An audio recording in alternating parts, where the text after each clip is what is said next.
महालया फुजायाव बेरायफैदों लोगोफोरनो एक्सप' बर' बाजारनि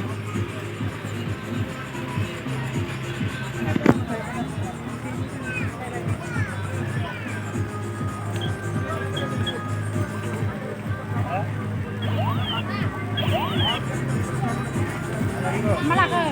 एमय सिलाय खोन्थादो सिलाय लाबावबाय आसला नै बाबोल ना मा होनो बेखौ बाबाव पेन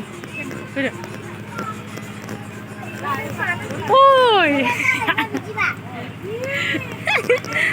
नै 100 रेट हाफ पेन्टफोर नै दहाय फैदों जोंहा नंगौ सानै फैयाखै जोंसो फैदों नै हाब्रु हाब्रु हाब्रु अखा हानानै हाब्रु जोंनि आथिङा आरो मा हाब्रुखौ जानानै मा बायनि ए नै सना रुपाफ्रा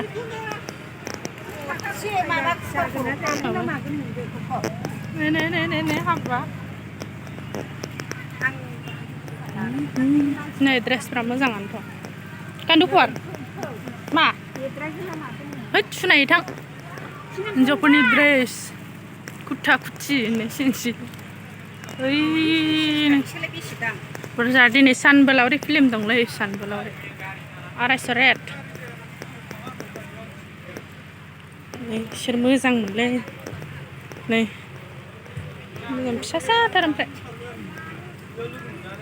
हाफ पेन्टफोर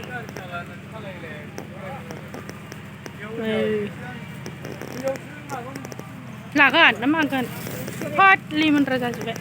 100 फसायबाय नामा मयनो पेन नायगासिनो बिनि उनाव मन्दिर देखायनोसै न'आवनो गैयामोन सेन्देल फानदोंमोनथ' आं नुवाखै आंबो बायगौमोनहाय सेन्देलखौ अबेथिं होद होमबालाय बैयाव फानदोंमोन मोनसे बैखौ नुवाखै आङो लागोन इखौ 100 गुदुंसो नंगौना नङा मैला खारो बिराद मोजां अ खारोथ' आरो आराम स्र' थाङो बे कालारा इदिखौसो फसायबाय नोंहा ओमफ्राय मिथियाखैमोन नङा जेनेबा होनदों आं गिदिरखौ लुबैदां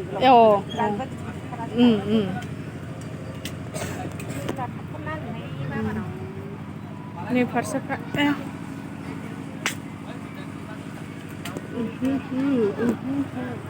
बायनो फैसा गैया फैसा थाइबा जों ओरैनो बेरायफैदों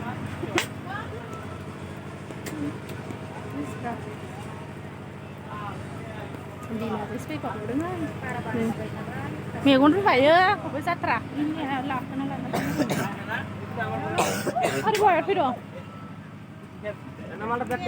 मन्दिर महालया मन्दिर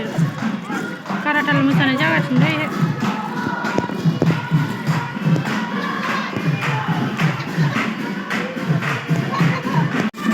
बेखौसो नायनो फैदों जोंहा